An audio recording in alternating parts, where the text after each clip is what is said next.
Hey, and welcome to another episode of RevivalFlix, where we try to find some old movies and watch them again with today's perspective. Maybe you find some hidden gems, like exploring what what good directors had done in the past. And but today's movie isn't old, but it does have a connection, or supposedly have a connection with an old film. You guys are going to actually tell me about it. I heard somewhere that it's kind of like a prequel to a 1990s film called Dusk Till Dawn. I remember watching this at the time that it went out. It was a very good movie, actually.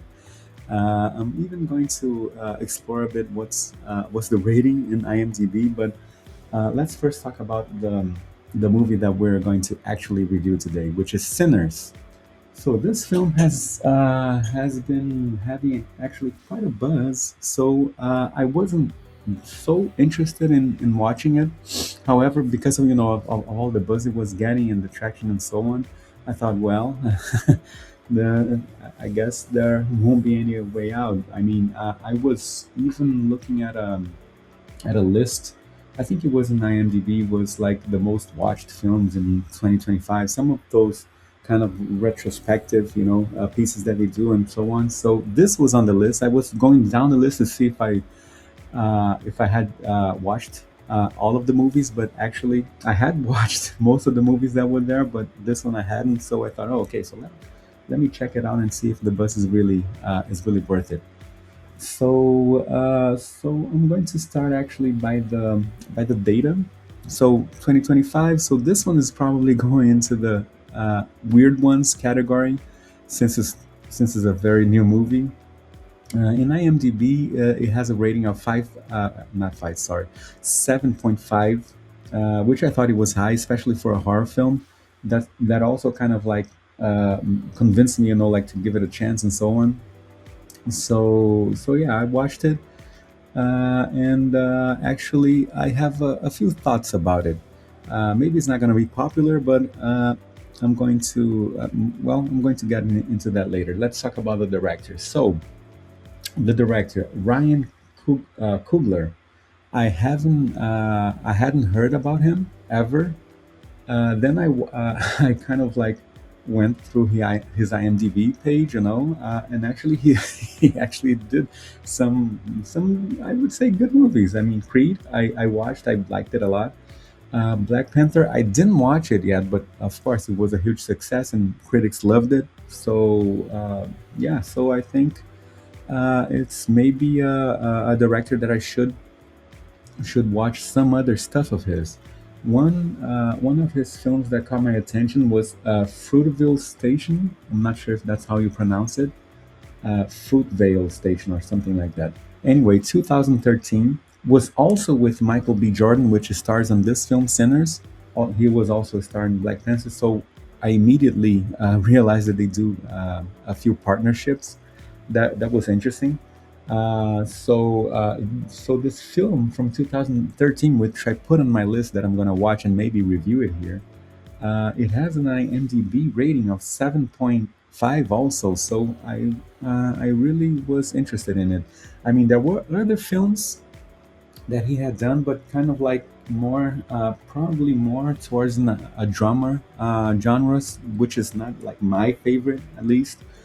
But this one, I think it's probably also kind of like a drama and so on. I'm not really sure, but uh, I read a very few lines about it, and I think it's it's interesting enough to give it a shot.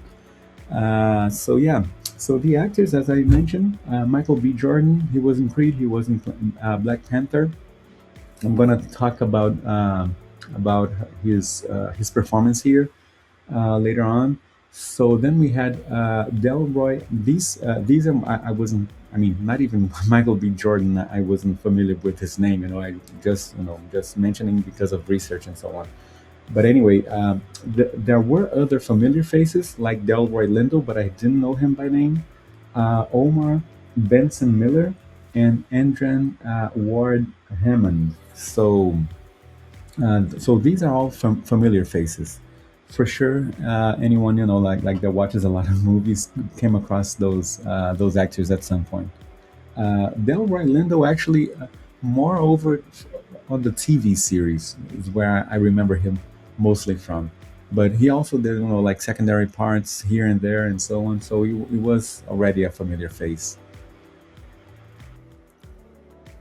Okay, so let's get into the review about the movie itself. So, as I mentioned quickly earlier, the, I read somewhere, I'm not sure if that's the case, but this is supposed to be like the prequel for The Dusk Till Dawn, which was a 90s movie, which I'm not sure if Tarantino directed. Let me actually check it out in IMDb quickly. No, actually, no.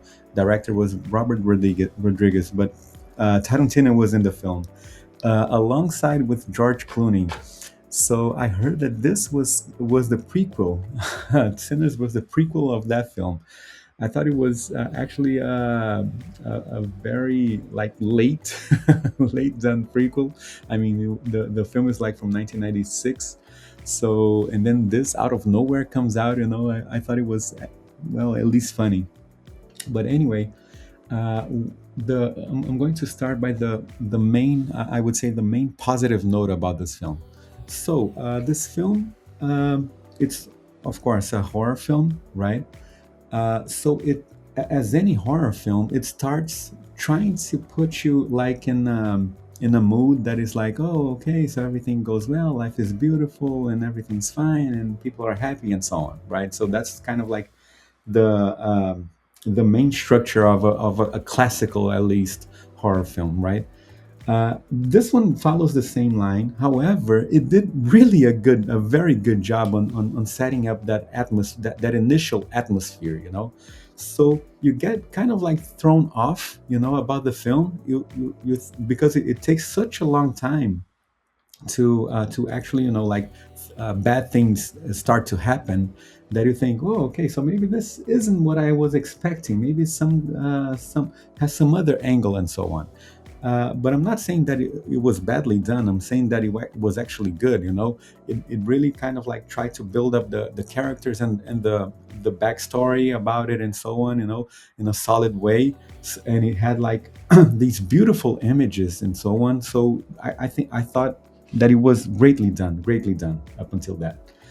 My only like negative criticism, and again, I'm already going to anticipate what's my rating here. I would give it a 7, maybe a 6.5, 7, and so on. But I thought it was a good film. But anyway, the negative note that I have about this is that as I was explaining, like the movie is like very very solid, with the scenery and so on, the landscape and the picture, the quality, everything, the sound, everything was very very good. And then and then the bad stuff starts to happen kind of like out of nowhere. It hadn't a connection, to the at least to the initial plot of the film. So I thought that only that part was kind of like strange, unless this is really supposed to be like a prequel, of the first one. That would be acceptable, because people are already watching this film, like already trying to expect what's probably predictable. But anyway, so it kind of like in the middle of the movie kind of like changes completely. Again, I'm not saying that that's bad, for a movie to do that. I'm just saying that it needed kind of like some hints, like early on in the movie. That's only the only negative criticism I have to say about this. Anyway, uh, on other aspects of the film, as I was researching, so it kind of like reminded me like that. I'm not sure if anyone is familiar with that 80s generation of black directors. It kind of reminded me that about that period. So just as a quick quick refresh. So back in the 80s, we had like Spike Lee and John Singleton, coming out with really great movies. For example, we had like Do the Right Thing, Jungle Fever, and from John Singleton we had like Boys in the Hood and so on. So those were kind of like black directors references, right? The impression that I'm getting is that maybe this director, Ryan Coogler. So maybe he's kind of like part of the new generation, for this period, for the contemporary period of black directors. That's the sense I'm getting. And also, I must say, I think he's doing actually a good job. Just for these three films, Black Panther, which I didn't watch, but I will watch. I from everything that I heard, I have only like high expectations about it. But Creed, I think he also directed Creed 2. So yeah, I thought it was they were solid movies. So I'm trying to see him in this category, like um, promoting, mostly a black production crew and so on, and also actors, of course, and so on. But also, there's a reason for that to be happening, at least in the story plot. One thing that also I'm liking about this new generation of black directors is that they're not restricting themselves, to specific black themes, like doing movies, about the life in the ghetto or a specific historical, black events or something like that. So this, for example, this was a very like uh, very stereotypical horror film, but it was put in a black context because it has like some details there in the backstory that also it's necessary for it to work. So this was actually very interesting. But yeah, I'm really curious to see his earlier work, but I'll come back to that afterwards, and maybe I do a review of that movie I mentioned. Anyway, so back to the atmosphere. The initial atmosphere was very very convincing. Also, the sound, the sound mixing on this film, I thought it was greatly done. Because there's especially one point in the film which the sound editing is really like it really catches your attention. I want you guys to know, after you guys, if you guys already did watch it, please leave some comments. But if you didn't and watched it, leave comments, to see if I'm I'm being like I'm overselling it or not. But there's one sequence which the sound mixing along, with all of the images that were made and so on. I thought it was so greatly mashed and edited and thought about. It really surprised me. That was like the most I would say the most surprising sequence that I've seen lately in a film. It was very audacious, and I think it really stood out in the film.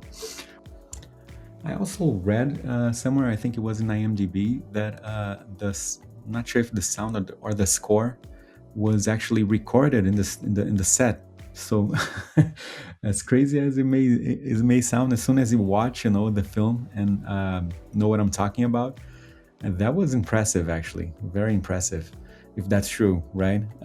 So if anyone has like more information about that, for sure, leave some comments here. Either like to confirm it or to totally deny it.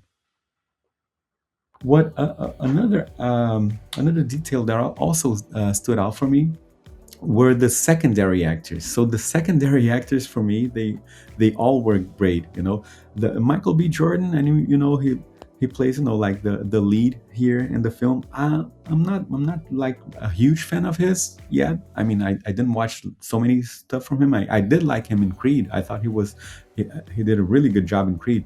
But I didn't watch Black Panther yet. I may change my mind and so on. But in this particular film, I would say he was average. He was okay. He was good. I would say that. I wouldn't say that he was spectacular. But But the secondary actors, I would say that they were really spectacular. I think they gave, like the flavor, in the film. Also, there was a particular actor actually, that comes later in the film, that I thought he did a really great job, to be like kind of like creepy and so on. Another detail that I just remembered. So this film does have like some 2 or 3 scenes that are really like spooky, so you get get those jumps and so on. So it's hard to get those those to work. This one did. Another curious detail that I also noticed in this film is that it shares like a concept that is being basically totally explored by I don't know how to say this without giving out spoilers and so on, but very famous series that it's currently being very well talked about. I am constantly watching, and I'm enjoying a lot, but I would bet that this was like just those kind of coincidences. I don't think it was a ripoff in any of the sides, not from this film by the series, and not from the series by this film. I think it's just one of those concepts that comes, to the mind of whoever is creating, like movie series and so on. That if I'm not gonna say, the name of the series, because if I say it, you all already know. So if you know what's the concept that I'm talking about, please leave a comment here in the video, and also share your thoughts. If this was like a coincidence or maybe a rip off or something. But it was very curious to see like two totally different, also like totally different styles, of genres sharing the same concept, and basically like being launched in the same year. I've seen that happen before without being a ripoff, and I bet that this is also the case. And yeah, so yeah, I would say that this film, if you liked, like Dusk Till Dawn, you're for sure gonna like this one. If you like, slashers, as horror films and so on, you for sure will like it. And if you like weird movies that like turn around really quickly out of nowhere and so on, you should watch this one. 6.5 7, I would rate this. It's a good movie, but I think it wasn't like it's not all of the hype. I don't think it lived up to all of its hype. It was well done, very very good sequences, especially this one that I'm talking about. With the sound editing, I think this one was for sure the highlight of the film. But I wouldn't say that it was that the movie of 2025. I wouldn't say that. It's a good horror, solid horror movie, and yeah. So if you guys also have other suggestions or disagree with me, maybe you guys are a fan of this movie and so on, because I've seen already a lot of a big fan club on this film. Tell me more about it. Why you think it does deserve all of the hype and so on. I may change my mind. And yeah, let's continue like to watch films and try to find some weird ones, especially that maybe was I don't know, maybe a bit old or maybe connected to an old film, and we'll review it for sure. And see you in the next one.